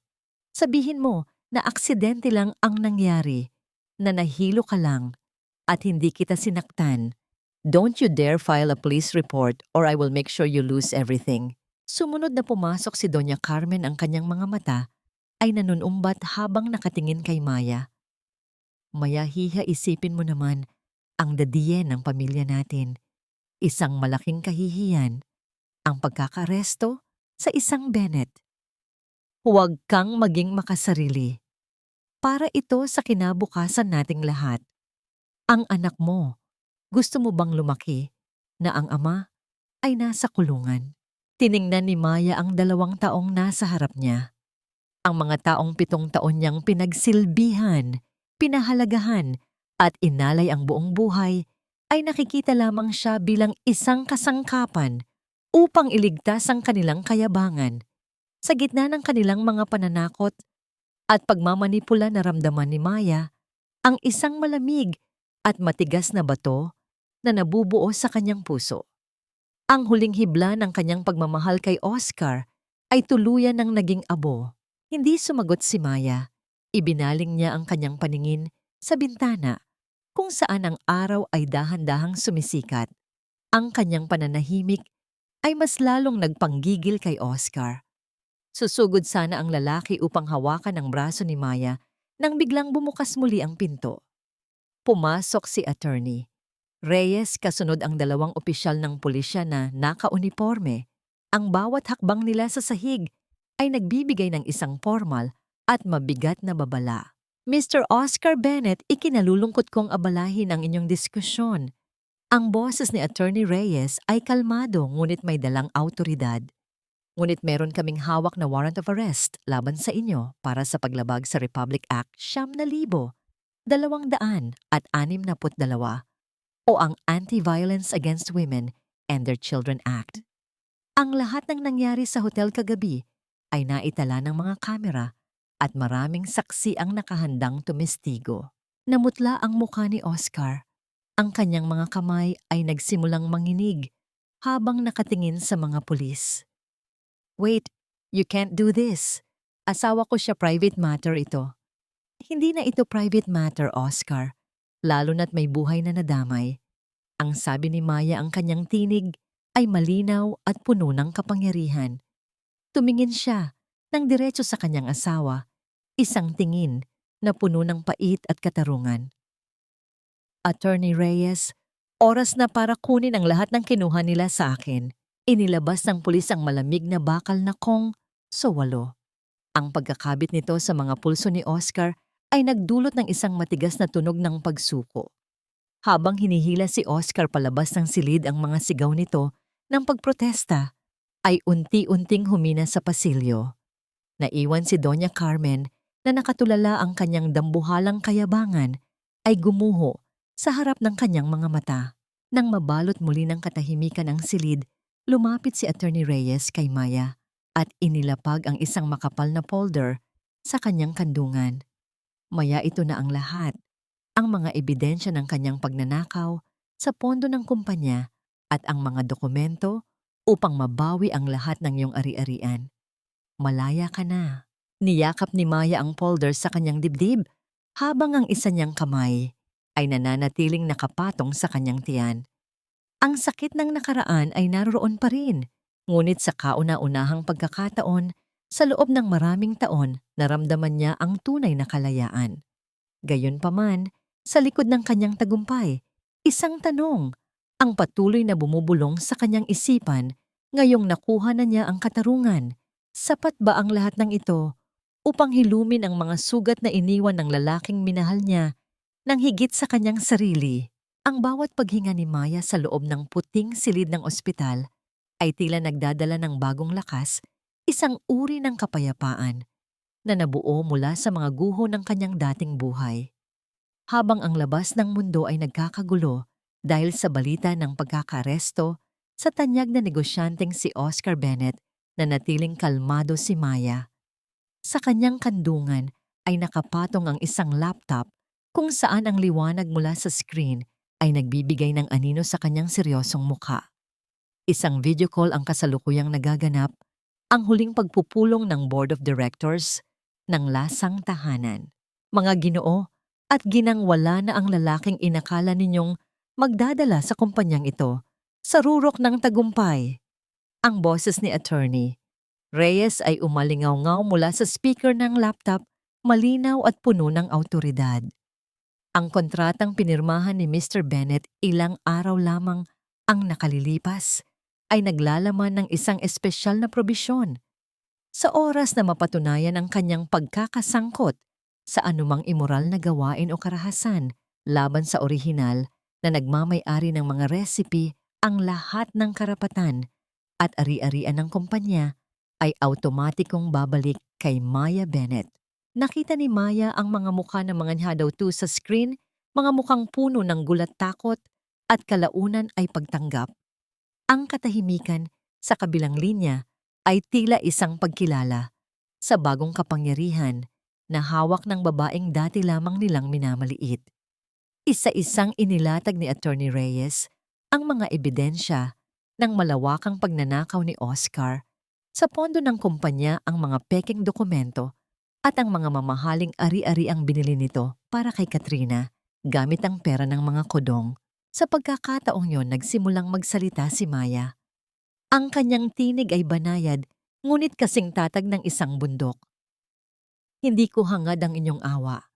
Ang tanging gusto ko ay maibalik ang dangal ng pangalang Lasang Tahanan. Simula sa araw na ito, ang bawat desisyon ay dadaan sa akin. At para sa mga sumuporta sa panloloko ni Oscar, asahan ninyo ang kaukulang aksyon ng batas. Habang nagaganap ang pagbagsak ng imperyo ni Oscar sa loob ng boardroom, sa loob naman ng isang madilim at mabahong selda sa presinto, ang dating makapangyarihang lalaki ay nakaupo sa sulok, nakatitig sa kawalan. Ang kanyang suot na mamahaling suit ay gusot na at puno ng dumi. Sa bawat pagdaan ng mga pulis sa harap ng kanyang rehas, naramdaman ni Oscar ang matinding hapdi ng katotohanan. Humiling siya ng isang tawag sa telepono. Sa nanginginig na mga kamay, tinawagan niya ang numero ni Katrina, ang babaeng inakala niyang magiging sandigan niya sa gitna ng bagyo. Ngunit ang tanging sumagot sa kanya ay ang isang mekanikal na boses na nagsasabing ang numerong kanyang tinatawagan ay hindi na aktibo. Isang malamig na pawis ang gumapang sa noo ni Oscar. Hindi niya alam na ilang oras matapos siyang maaresto, mabilis na nilimas ni Katrina ang lahat ng cash na nakatago sa kanilang lihim na safe at lumipad patungo sa ibang bansa. Iniwan siyang mag-isa sa gitna ng kanyang pagkawasak. Ang babaeng inakala niyang nagsasalba sa kanya ay siya palang huling pako sa kanyang kabaong. Samantala, sa labas ng gusali ng korte, si Doña Carmen ay pilit na iniiwasan ang mga kamera ng mga mamamahayag. Ang kanyang mukha na dati ay puno ng kayabangan ay balot na ngayon ng kahihiyan. Nang subukan niyang gamitin ang kanyang credit card upang kumuha ng sasakyan, isang pulang ilaw mula sa terminal ang nagpahayag ng katotohanan. Ang lahat ng kanyang accounts ay naka-freeze na. sa ilalim ng imbestigasyon. Napilitan ang matanda na maglakad sa ilalim ng tirik na araw. Ang kanyang mga mamahaling sapatos ay tila naging pabigat sa bawat hakbang niya sa magaspang na kalsada. Walang sino man sa kanyang mga dating kaibigan ang gustong tumingin o tumulong sa kanya. Bumalik ang katahimikan sa loob ng kwarto ni Maya. Isang piraso ng papel ang inilapag ni Attorney Reyes sa kanyang harapan. Ang huling dokumento na magtatapos sa lahat, ang Petition for Annulment of Marriage. Tinitigan ni Maya ang kanyang pangalan, nakatabi ng pangalan ni Oscar. Naalala niya ang araw ng kanilang kasal, ang mga panunumpang inakala niyang totoo. Isang huling patak ng luha ang gumuhit sa kanyang pisngi, hindi dahil sa panghihinayang, kundi dahil sa pagluluksa sa lalaking inakala niyang minahal niya. Kinuha ni Maya ang pluma at sa isang mabilis at determinadong galaw, nilagdaan niya ang papel. Ang bawat kurit ng tinta ay tila isang pagputol sa kadenang matagal na gumagapos sa kanyang kaluluwa. Nang matapos dahan-dahan niyang ipinikit ang kanyang mga mata at huminga ng malalim. Ang laban ay tapos na, ngunit ang tunay na hamon ay nagsisimula pa lamang. Ang pagbuo muli ng kanyang sarili mula sa mga piraso ng kanyang pagkawasak.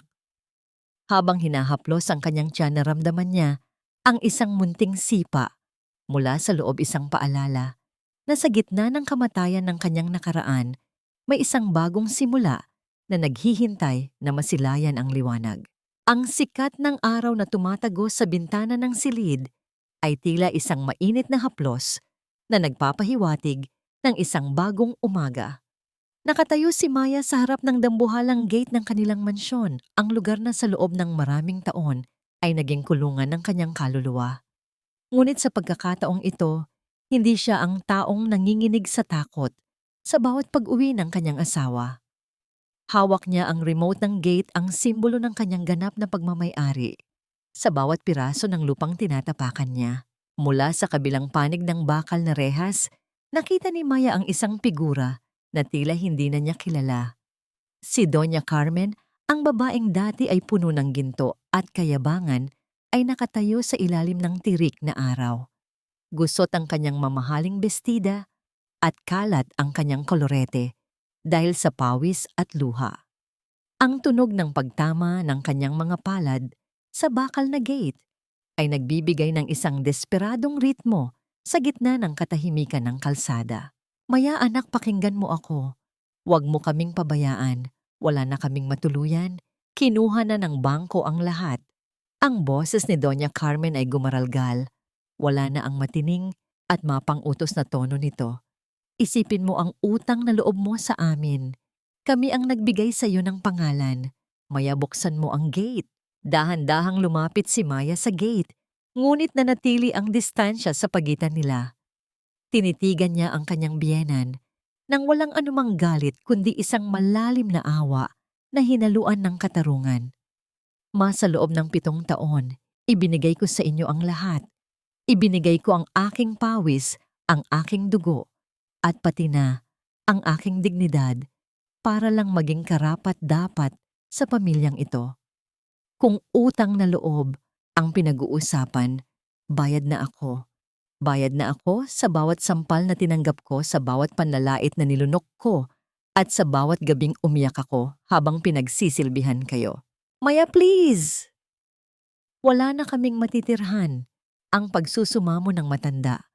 Habang dahan-dahang lumuluhod sa magaspang na semento ang kanyang mga tuhod, ay tumama sa lupa nang walang pakundangan.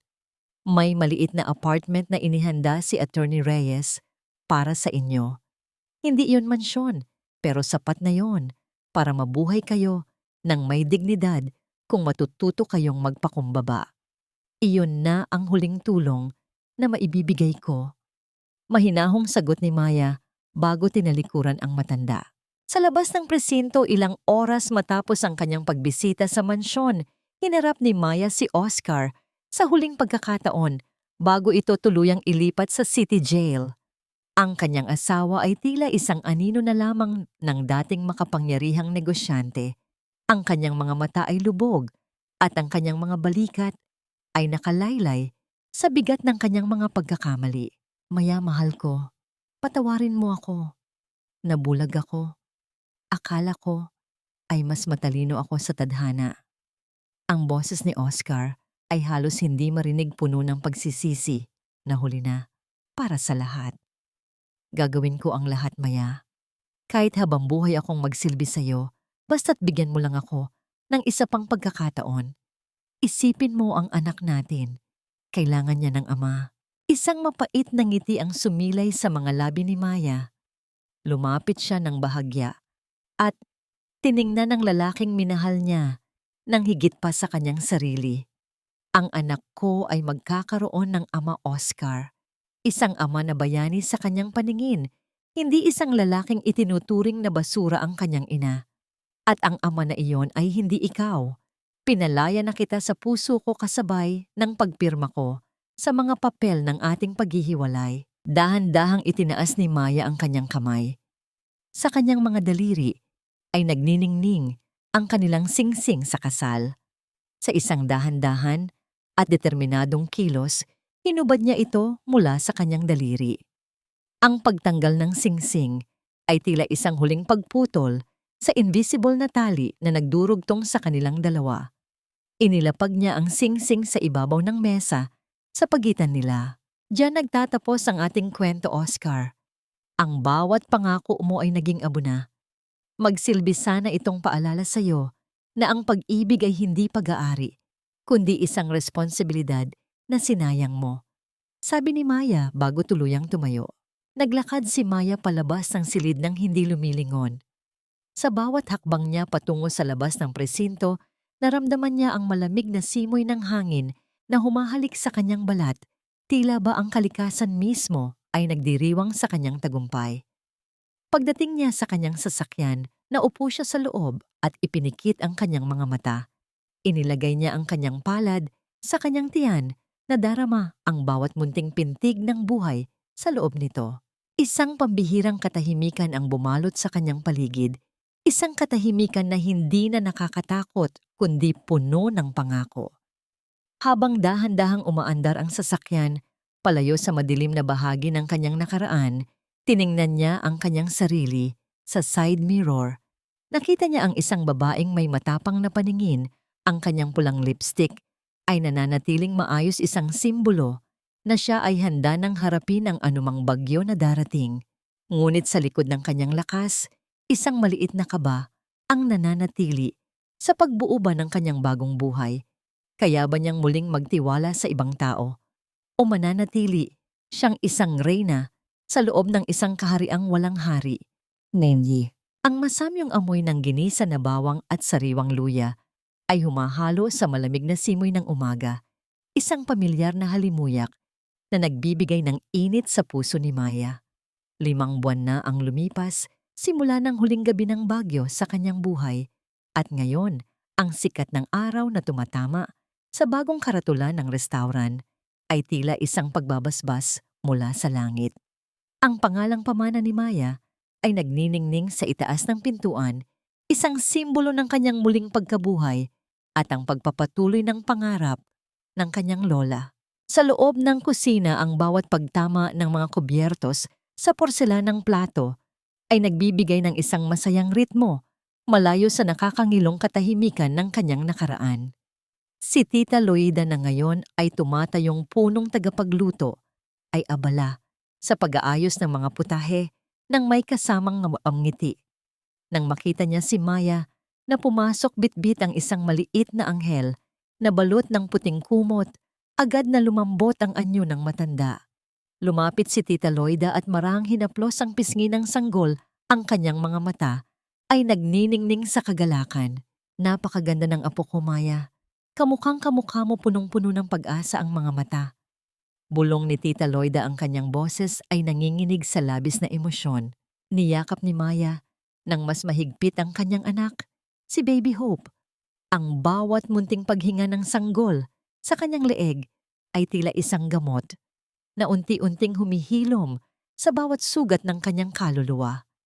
Sa gitna ng kasiyahan ng pagbubukas ng restaurant, bahagyang napaling ang tingin ni Maya sa isang maliit na telebisyon Sa sulok ng silid, isang balita ang kasalukuyang ipinapalabas, ang pinal na hatol ng korte kay Oscar Bennett.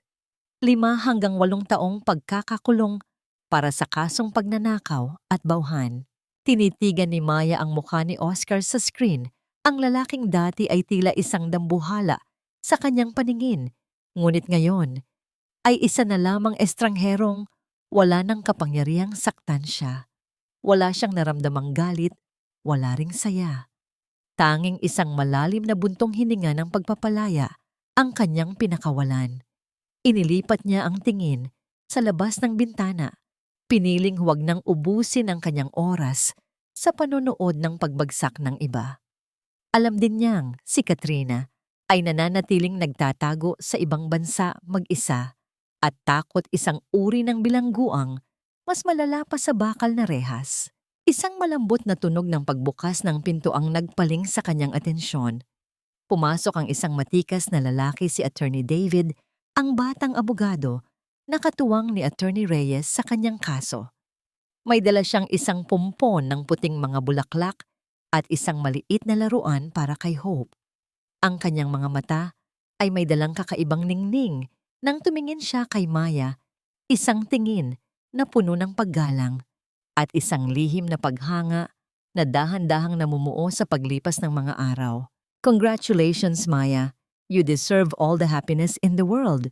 Ang boses ni David ay mababa at puno ng katapatan. Inabot niya ang mga bulaklak, ang kanilang mga daliri ay bahagyang nagtagpo.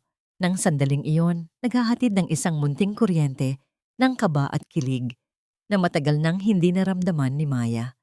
Salamat, David. Hindi ko ito magagawa kung wala ang tulong niyo. Sagot ni Maya, ang kanyang mga pisngi ay bahagyang namula isang kulay ng buhay na muling nagbabalik sa kanyang mukha. Sa hapon ng araw na yon, matapos ang matagumpay na operasyon ng restaurant, naupo si Maya sa isang upuang gawa sa kawayan sa likod ng bahay. Hawak niya ang maliit na kamay ni Hope habang pinapanood ang paglubog ng araw. Ang langit ay balot ng kulay kahel at lila, kasing ganda ng isang obra maestra. Kinuha ni Maya ang lumang kwaderno ng kanyang lola at dahan-dahang binuklat ang huling pahina na blanko pa. Gamit ang isang panulat, isinulat ni Maya ang kanyang unang sariling recipe, ang recipe ng pagpapatawad sa sarili at ang sining ng pagsisimula muli. Sa bawat salitang kanyang isinusulat, nararamdaman niya ang presensya ng kanyang lola na tila nakangiti sa kanyang tabi. Ang bawat luhang pumatak sa papel ay hindi na galing sa sakit, kundi galing sa pasasalamat sa tadhana na sa kabila ng lahat ng pait, pinatikim pa rin sa kanya ang pinakamatamis na tagumpay. Ang kwento ni Maya ay hindi nagtatapos sa paghihiganti. Nagtatapos ito sa isang tahimik na panunumpa na ang kanyang anak ay lalaki sa isang mundong puno ng pag-ibig, katapatan at kalayaan. Habang dahan-dahang ipinipikit ni Maya ang kanyang mga mata, isang pambihirang katahimikan ang bumalot sa buong paligid, isang katahimikan na nagdadala ng pangako na mula sa mga abo ng kanyang pagkawasak, isang bagong reyna ang sumilang handang lumipad patungo sa liwanag ng isang bukas na wala ng anino ng kahapon. Sa ilalim ng malawak at asul na kalangitan, ang bawat hininga ng hangin ay tila nagdadala ng kwento ng tagumpay at katahimikan. 1 taon na ang lumipas simula nang gumuho ang pader ng kasinungalingan na nagkulong kay Maya sa loob ng maraming taon. Ngayon, sa harap ng kanyang restaurant na pamana ni Maya, ang bawat bulaklak sa hardin ay tila sumasayaw sa saliw ng masayang tawanan ng isang batang nagsisimula ng humakbang sa damuhan. Si Baby Hope na ngayon ay 1 taong gulang na ay ang buhay na patunay na ang pag-ibig ay may kakayahang bumuo muli ng isang pusong nadurog. Habang pinapanood ni Maya ang kanyang anak na hinahabol ang isang makulay na paru-paro, naramdaman niya ang isang pambihirang gaan sa kanyang dibdib. Wala na ang bigat ng puot, wala na ang hapdi ng bawat sampal, at panlalait na dati ay bumabalot sa kanyang pagkatao. Ang kanyang mukha na dati ay laging nakayuko ay nakatingala na ngayon sa sikat ng araw ng may matapang at payapang paningin. Isang matangkad na figura ang dahan-dahang lumapit sa kanya, bit-bit ang isang maliit na cake na may isang kandila sa ibabaw. Si David, ang lalaking nanatili sa kanyang tabi, hindi lamang bilang isang abogado, kundi bilang isang kaibigang nagtuturo sa kanya na muling magtiwala. Ang pagdampi ng kamay ni David sa balikat ni Maya ay naghatid ng isang banayad na init, isang pakiramdam ng kaligtasan na matagal niyang ipinagkait sa kanyang sarili. Nakahanda na ang lahat sa loob, Maya. Naghihintay na si Tita Loida at ang ating mga kasamahan.